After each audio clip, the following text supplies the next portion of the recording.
Fans believe they were well informed about Carol Burnett for years. However, Carol has spent 3 generations in a lost battle against addiction behind closed doors. Her grandchildren are now caught in the midst of it all, along with her parents and daughters. Court documents disclose the startling information Carol didn't want you to know, such as the 8 times she attempted and failed to save her daughter's life. Carol faced the hardest decision a mother could make after losing one child to cancer. In San Antonio, Texas, on April 26, 1933, Carol Burnett was born. Joseph Thomas Burnett and Ina Louise Creighton, her parents, were both employed in the motion picture business. Although her mother wrote PR and her father ran a movie theater, their association with Hollywood did not provide stability. They both battled alcoholism, and by the late 1930s, their marriage had collapsed. In an attempt to start over after the divorce, Carol's mother relocated to Hollywood. Carol, her younger half-sister Chrissy, and their grandmother, Mabel Eudora White, were abandoned in Texas by her. When Carol first recognized her life was different from other children's, she was still a little girl. Because of his drinking, her father avoided her, and her mother was pursuing a dream that excluded her.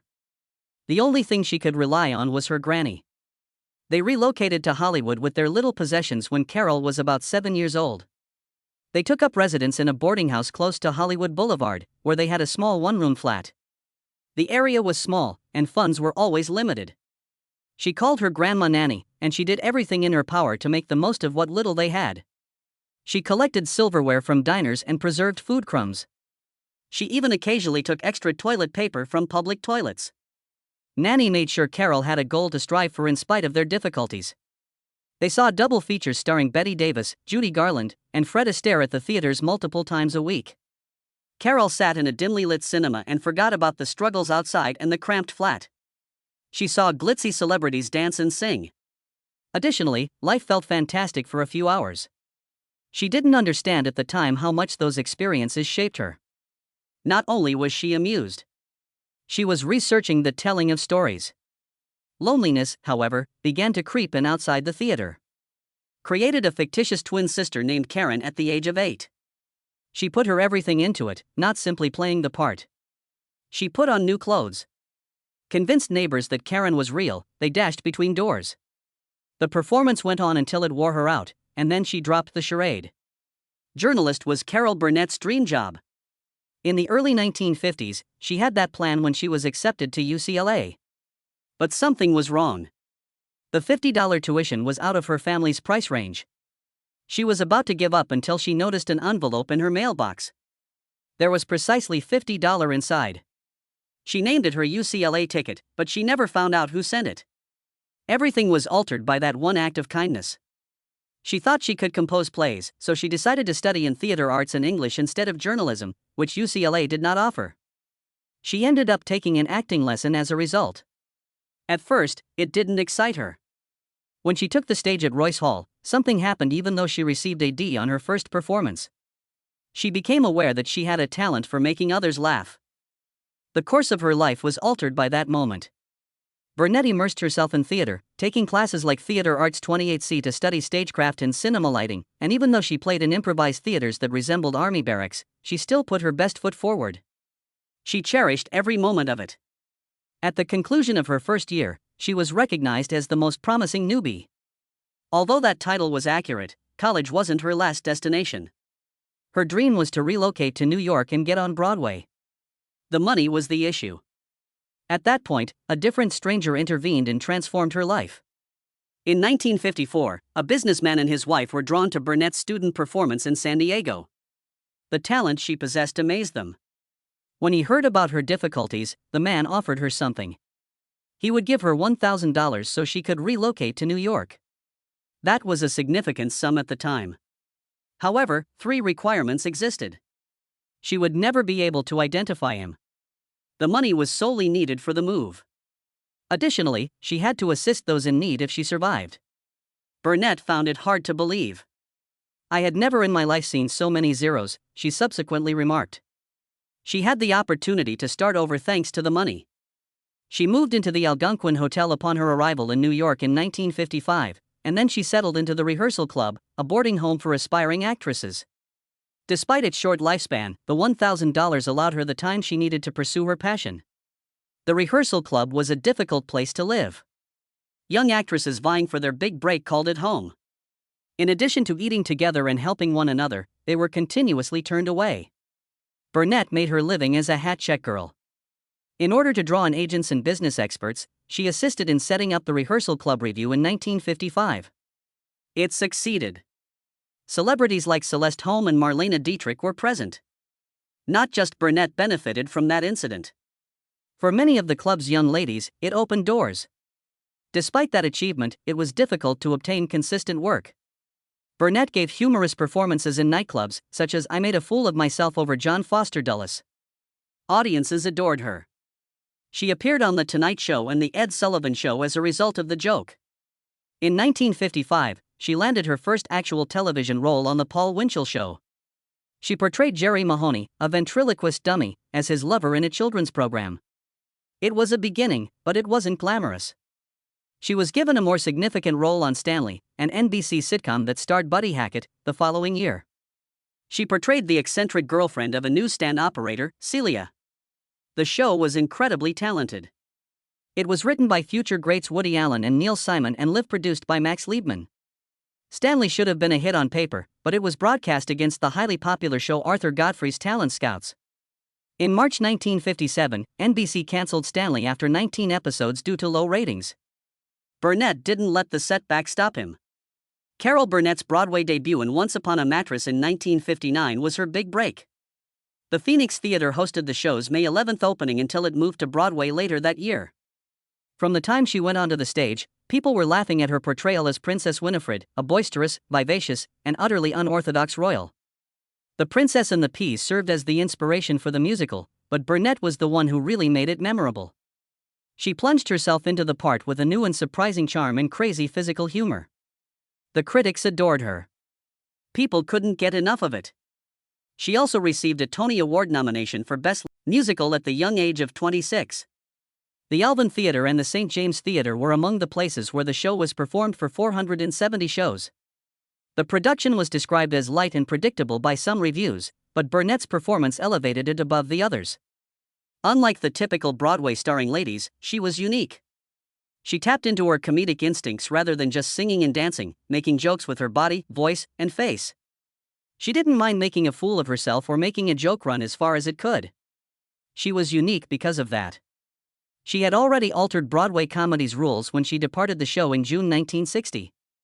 She was made famous by Once Upon a Mattress, but more significantly, it demonstrated that she was more than just a talented vocalist.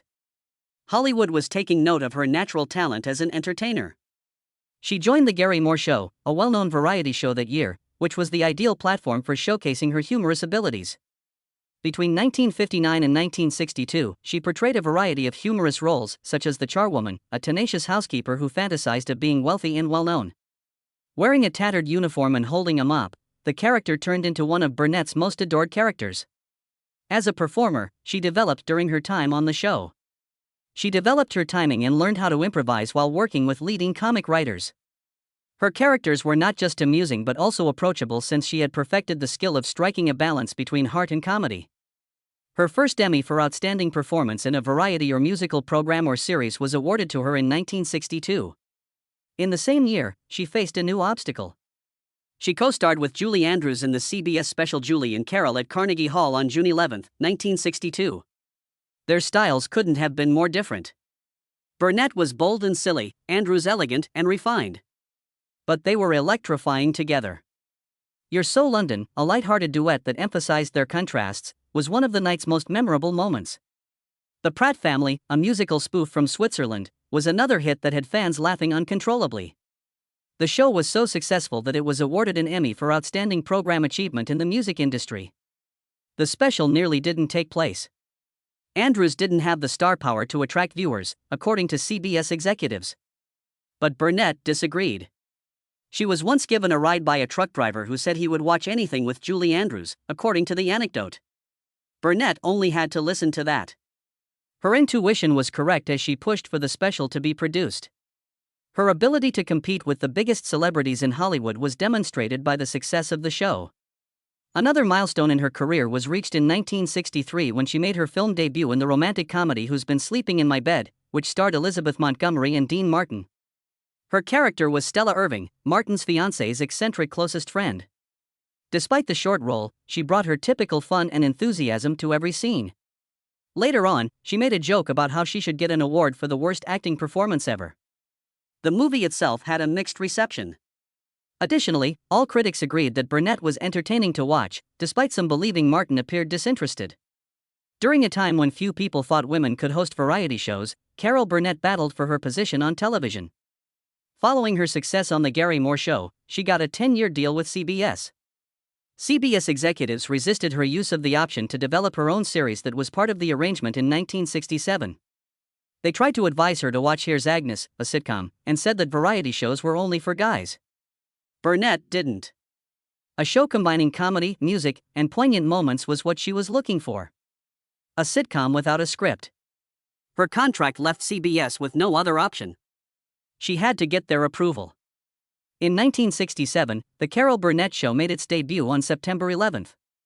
Burnett demonstrated that it was possible for a woman to host her own variety show during prime time, which was practically unheard of. Filmed at Studio 33 in CBS Television City, the show gained popularity very fast. Her blend of poignant moments, musical performances, and slapstick humor was adored by the crowd. What made her stand out was her ability to engage the audience. It was more than simply entertainment that made the event successful. Breaking down boundaries was the goal. Burnett's show gave women on television a platform that they had not had before. Television was dominated by The Carol Burnett Show for 11 seasons, from 1967 to 1978. It had 30 million weekly viewers at its height and ran 278 episodes. Audiences remained faithful even when CBS shifted its time slot. In recognition of its exceptional script, costumes, and acting, the show received 25 Emmy Awards.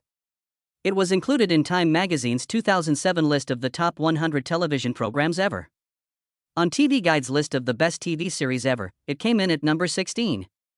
The spoof of Gone with the Wind, Went with the Wind, was one of the most well-known sketches on the show.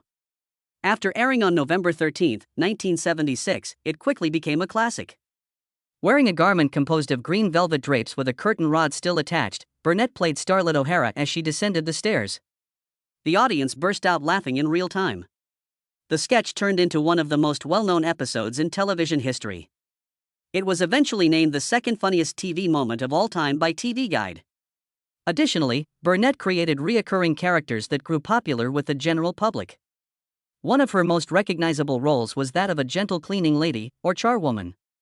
Eunice, who appeared in the family sketches, was also noteworthy. Julie Burnett played a feisty daughter, Harvey Korman as her husband, Ed, and Vicki Lawrence as Mama. Due to the popularity of these sketches, Mama's Family, a spin-off series, was created. The team she assembled was just as important to her success as her skill. Harvey Korman won 4 Emmy Awards for his comedic timing when he was on the show. A regular in Season 8, Tim Conway was renowned for his erratic sense of humor. He frequently made his co-stars, including Korman, laugh so hard that they broke character. Vicki Lawrence, who began as an unknown 18-year-old, rose to prominence on the show quite fast.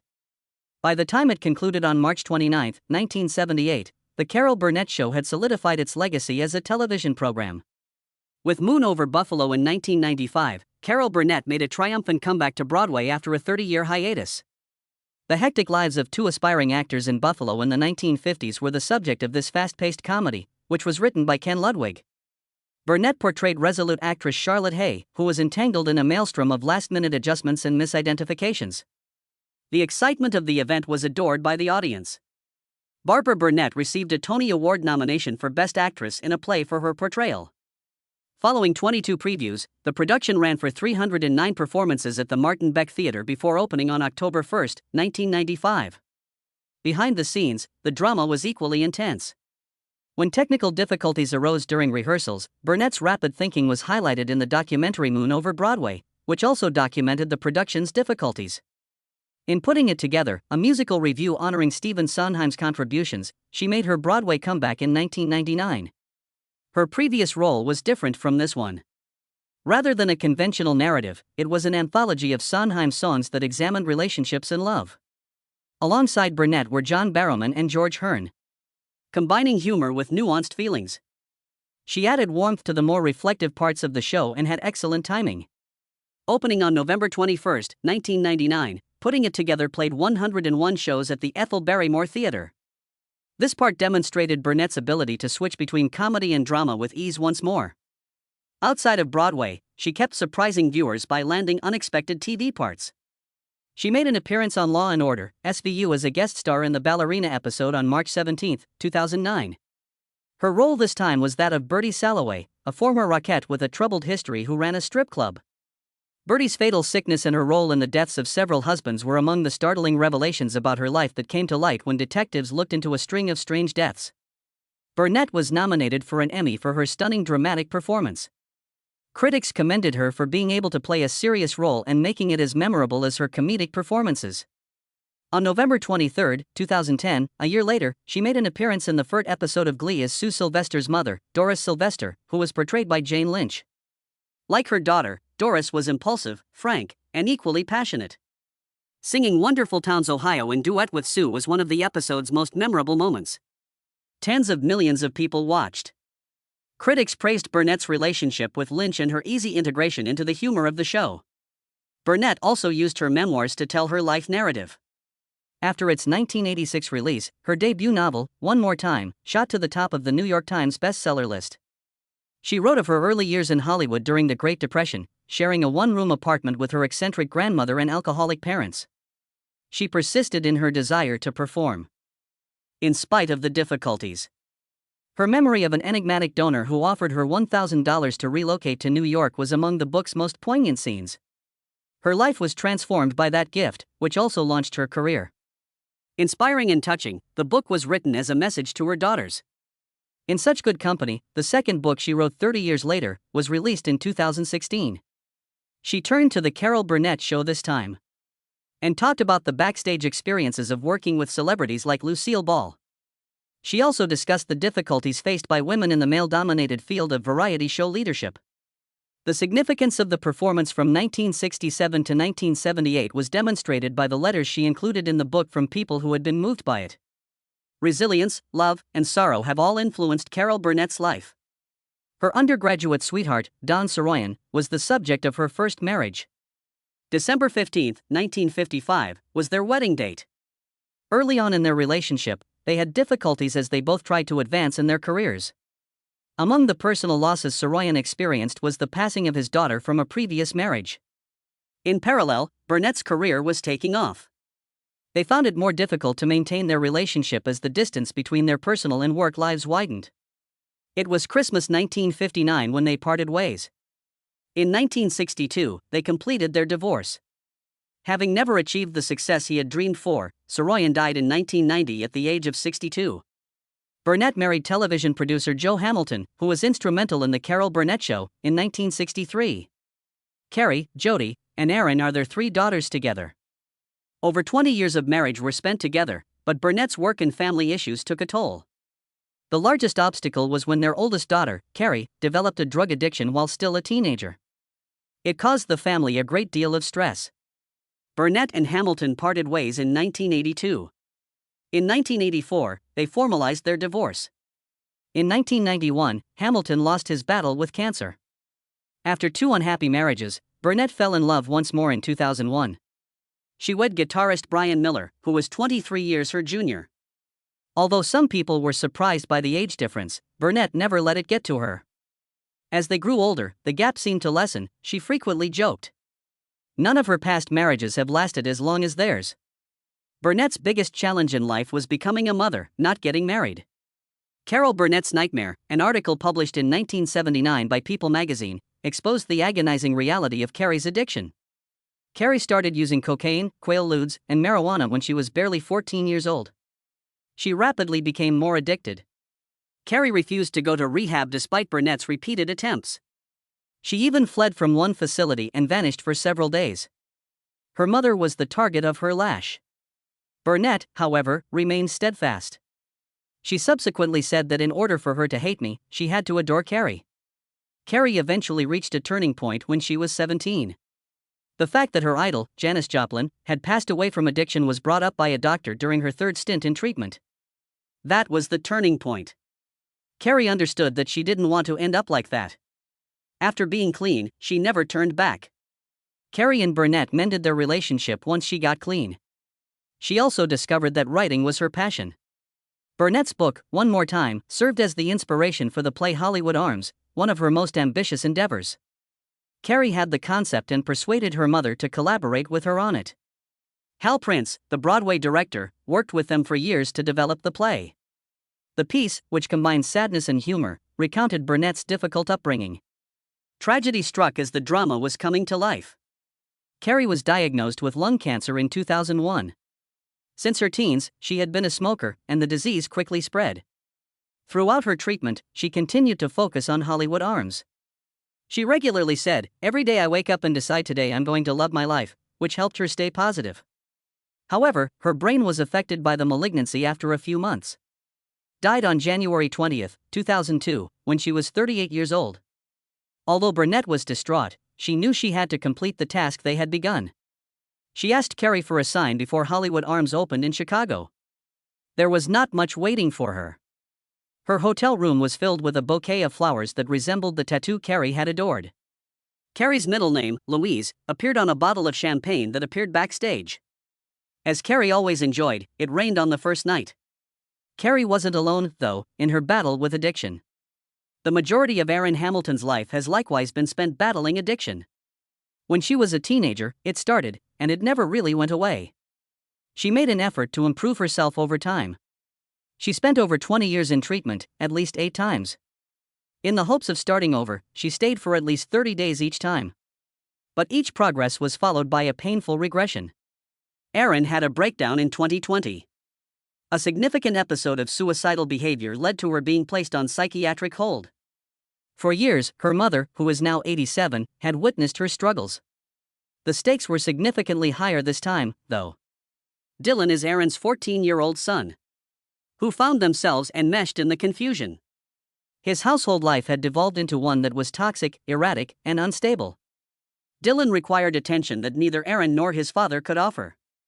Carol Burnett had to take on a new role, even though she had always been a loving mother. She sought for formal guardianship of Dylan with her husband, Brian Miller. The court approved their motion, granting them the authority to decide on Dylan's academic, health, and general welfare. It had been a long time since he had been stable. However, the choice further distanced Erin from her mother. Dylan was initially visited under Erin's supervision. These visits were discontinued in 2023. She was acting too erratically now. The decision was agonizing for Carol. In 2002, her daughter Carrie passed away from cancer. Dylan was too important to her to lose to the consequences of addiction. The limitations were removed when Dylan turned 18 in September 2024. He could now make his own choices because he was an adult. Erin wants to get back in touch with her mother and her kid after more than 18 months sober. However, Carol was familiar with this pattern. She had seen Erin recover before reverting to her previous behaviors. Regaining trust after so many years of heartache was difficult. Deep scars have been created by Erin's battle with addiction. In the previous 19 years, she had been institutionalized at least 8 times, according to court documents from 2020. While some of these stays took place in psychiatric hospitals, others were in rehabilitation institutions. Relapses continued to occur even after all the treatment. The addict is not the only one affected by addiction. Families are torn apart by it, leaving behind traumatic memories and damaged trust. No one knows this better than Carol Burnett. Addiction influenced the home in which she was raised. She has 2 alcoholic parents. When she drank, her mother became verbally abusive, and her father found it difficult to maintain a work. Carol discovered at a young age that addiction was more than just making poor decisions. It was a disease with the potential to kill people. Carol wished to avoid experiencing such a loss in the future. The battle was different with Erin, though. The addiction, recovery, and relapse cycles made it impossible to predict what would occur next. Making the difficult choice to become Dylan's guardian in 2020 was another. She had to make a choice, though. Ensuring her grandchild had a stable existence was her first focus. Carol's love for Erin has endured despite everything. Additionally, she has helped others by using her experience. She has publicly discussed the effects of addiction and encouraged families affected by it to get treatment. She has emphasized that addiction is a sickness rather than a failure. She has urged people, like she did herself, to seek solace in organizations such as Al-Anon. Carol left behind a strong legacy that extends beyond her personal life to include her professional life. She has had an indisputable impact on entertainment over the past 70 years. Some of the biggest accolades in the industry are a result of her efforts. She was awarded the Presidential Medal of Freedom by President George W. Bush in 2005. Her groundbreaking contributions to television were acknowledged with the medal, which is the highest civilian honor in the U.S. She was honored not only for her work on screen but also for her impact on American society, standing next to legends like Aretha Franklin and Muhammad Ali. She once again created history in 2019. Carol Burnett, a Golden Globe, was established by the Hollywood Foreign Press Association, an honor devoted to honoring television icons. She was the first person to receive it. At the 76th Golden Globes, Steve Carell gave her the award, which emphasized her enduring influence on the business. Over the course of its 11-year run, The Carol Burnett Show earned 25 Emmys. Even now, decades later, it remains one of the best variety programs ever.